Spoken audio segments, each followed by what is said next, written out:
Olá, bem-vindos à porção diária de grego. Eu sou João Paulo e hoje vamos estudar então Filemão, versículo 12. Filemão, versículo 12, tá bom? Ele começa assim: Hon anepempsa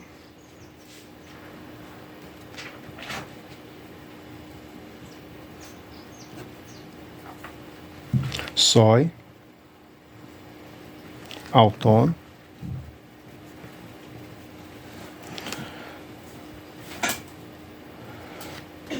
tut estin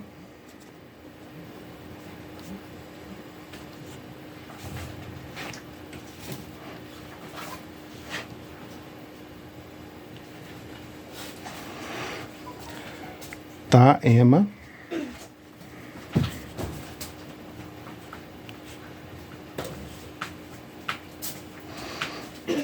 splankna.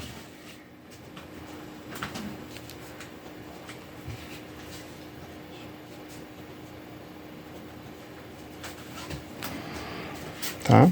Esse nosso versículo é versículo bem pequeno. Você já está acostumado um pouco com o Hon. O Hon é o qual, né? Está no acusativo, está falando de Onésimo ainda. E ele está ligado lá com o auton, também está no acusativo. E aí ele vai ter mais acusativo aqui, mas vamos começar por aqui. Então tá o Hon, o qual. Aí anepempsa. Esse aqui vem do verbo anapempo, tá? Você pode ver que ele usa aqui aquela vogal clássica do auristo, né? Do passado. O imperfeito também usa o epsilon. E ele tem aqui o sigma no final, que é junto com o pempo, aqui pempsa. Pempsa, ele vem de pempo. O verbo pempo, né? Melhor aqui. Pempo. E o verbo pempo, que é o verbo enviar, e junto com aná, né? Anapempo. Tá. Quando vai pro auristo, esse alfa, ele vira então o epsilon, e aqui eu coloco um S. Então fica pi sigma, ou psi, a letra psi, certo? Essa é a questão. Então fica pempsa, anepempsa. E esse aqui então está na primeira pessoa do singular. E quando eu coloco o aná junto com o pempo, a ideia dele é enviar de volta. Então é o qual eu enviei de volta.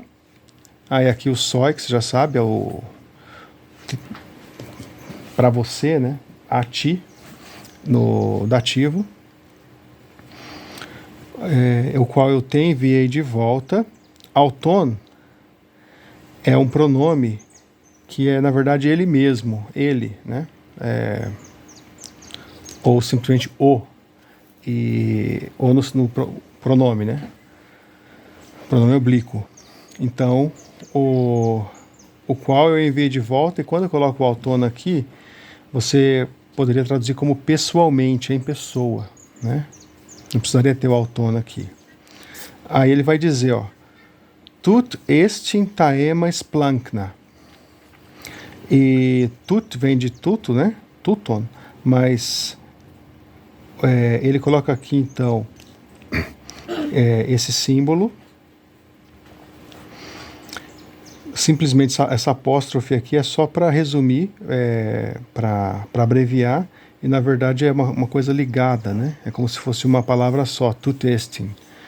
E o estin vem do verbo emi, lembra? O verbo emi. O verbo emi é o verbo clássico, o verbo ser. Emi, ei, esti. Então, o qual aqui é a terceira pessoa do singular, tá? Terceira pessoa do singular. É o presente. Então, o qual é ta ema splankna. Ema, acusativo, tem a ver com minha, minhas, né? Aqui está no acusativo plural, tá também é neutro, ó, neutro, acusativo plural, neutro, acusativo plural. E aqui também é neutro, acusativo plural.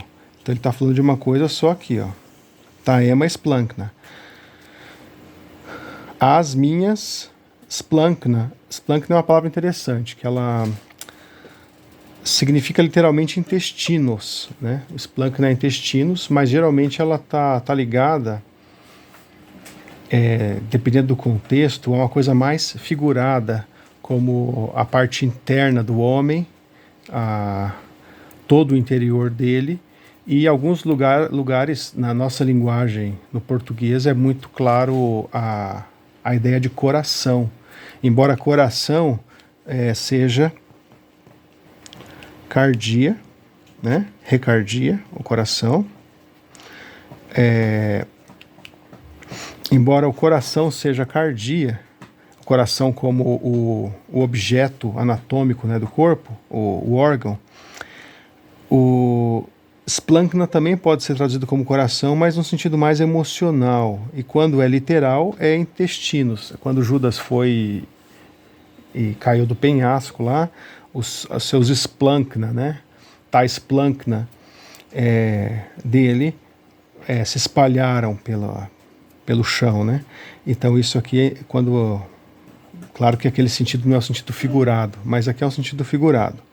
Então, por quê? Porque Paulo não está enviando para ele os intestinos dele, né? Não, mas é como se fosse. E na nossa linguagem não faz muito sentido falar intestinos, né? Você não fala para sua esposa, para o seu marido, ou eu te amo com todos os meus intestinos, né? Mas talvez no grego o pessoal falaria dessa forma e o outro entenderia, porque quando você sente uma emoção forte, a parte central aqui do seu corpo, que inclui os intestinos, é ali que comprime, né? Então a emoção é sentida mais forte ali. Então quando eu falo do splankna, aqui eu entenderia melhor até como meu coração, tá? Para a nossa língua. Então a tradução seria: o qual eu te enviei de volta em pessoa, como se fosse o meu próprio coração. Essa seria uma tradução talvez um pouco livre, mas que transmite exatamente o sentido dessa frase, né? Vamos ler? Hon anepempsa soi auton tu testing ta ema splankna.